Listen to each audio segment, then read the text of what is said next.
So this month's theme is caring, and we picked a book for you that talks about how to be a good friend, and the book is called A Sick Day for Amos McGee. And I hope you really like this book as much as we like this book. So, A Sick Day for Amos McGee is written by Philip C. Stead, and it's illustrated by Erin E. Stead. I wonder if they're related. Yeah, I bet. Maybe they're husband and wife. I would imagine they will be. Or brother and sister. I think they Father and daughter. Yeah. So different when we relationships. walk around, that would be a really good question for the Yes, kids. answer that for us. Yes, let us know if Philip C. Stead and Erin E. Stead are related. So, page 1. Amos McGee was an early riser, like you, Mr. Coniglione. Every morning when the alarm clock clanged, he swung his legs out of bed and swapped his pajamas for a fresh pressed uniform. Wonder why he's wearing a uniform. I don't know. He would wind his watch and set a pot of water to boil, saying to the sugar bowl, "A spoonful for my oatmeal, please, and 2 for my teacup." Belly full and ready for the workday, he ambled out the door. Amble, that's an interesting It's a word. very good word. Yeah, that's a good word. Every day, Amos waited for the number 5 bus. Next stop, City Zoo, the bus driver would call. 6 a.m. Right on time, he'd reply. Maybe he works at the zoo and he needs a uniform. I love this. Oh, I bet you're right. The zoo's a happy place. The zoo is so I like fun. the zoo. What's your favorite animal at the zoo? Giraffe. I like rhinoceroses. I like llamas.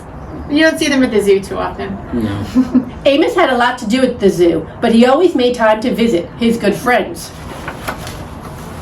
He would play chess with the elephant, who thought and thought before making a move. Elephants are very mindful. They're probably very good at chess. He would run races with the tortoise, who never, ever lost. Aww, he must be going extra slow because a tortoise is a very slow animal.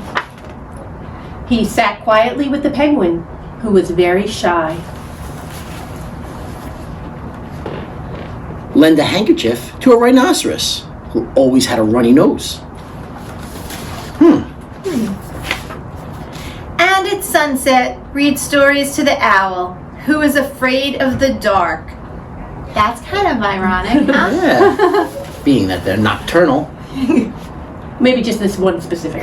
maybe. So one day Amos awoke with the sniffles and the sneezes and the chills. He swung his achy legs out of bed, curled them back again, and said, "Ugh, I don't think I'm going to work today." Those animals are probably going to miss him. Yeah. Meanwhile, at the zoo, the animals waited for their friend. The elephant arranged his pawns and polished his castles. The tortoise stretched his legs and limbered up. The penguin sat patiently all by himself. The rhinoceros worried that his allergies were worsening. The owl perched atop a tall stack of storybooks, scratching his head with concern. Where is Amos? The animals wondered. Later that day,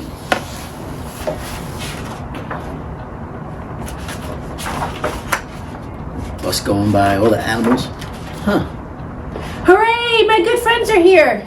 They went to visit Amos? oh my goodness, how do you think they got there? They took a bus, it looked like. The elephant prepared a game of chess. Amos thought and thought before making a move. I'm too tired to run races today, said Amos to the tortoise. Let's play hide and seek instead. The tortoise hid inside his shell. Amos hid beneath the covers. Tortoises always have their hiding place with them. I know, that's easy. That's a good person to play hide and go seek with. Amos yawned. I could use a nap. The penguin sat quietly, keeping Amos's feet warm. Aww, that was very sweet. That is sweet. Achoo! Amos awoke with a sneeze, and the rhinoceros was ready with a handkerchief for him. Oh, I love how the animals are taking care of him today. Well, animals do make you feel pretty good. Yeah. I'm beginning to feel much better. Thank you, said Amos to his friends. He swung his legs out of bed. Perhaps we'll share a pot of tea.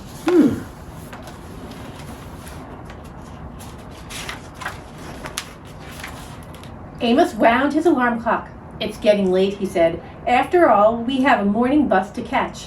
So Amos said goodnight to the elephant, and goodnight to the tortoise, and goodnight to the penguin, and goodnight to the rhinoceros, and goodnight to the owl, who, knowing that Amos was afraid of the dark, read a story aloud before turning out the light. That's very sweet. And they all stayed with him to make sure he was safe and warm all night long. That's nice. Oh, that is so That nice. is It's a I great love book. the story. It really That was is. such And a it good book. relates to our theme of this month, caring. Yeah, so, I think would be really nice is to show your friends how much you care about them. Yes. If somebody needs some help, maybe everybody in our school district could go out of their way to do something special for someone else. And show that they care. Yeah, and even not just a friend, maybe visit a nursing home or maybe, somebody who's in your family you could do something kind for. Or in an your animal class, shelter, or a pet. or so many things. And something kind doesn't have to be grand. It could be a small act of kindness that'll have a tremendous impact anyway. That's a really good idea. And it also connects to this month, which is so many different holidays that we're celebrating, Sure. and everybody goes out of their way to be kind. Yeah. I saw something that I thought was really great. It was called a kindness calendar, and every day this month, there was an act of kindness that you did. So you could either find a calendar, or you could just make up an own act of kindness in your own head and just do something nice for someone. And it could be as simple as saying, hey, you don't have a pencil? Here you go. Exactly. Or let me hold the door open for someone. Absolutely. It's very simple. It's easy. And it makes you feel good as well. Yeah. And you know what I think we should do right now? Share a pot of tea. Tea sounds wonderful. Okay, let's go put some tea on.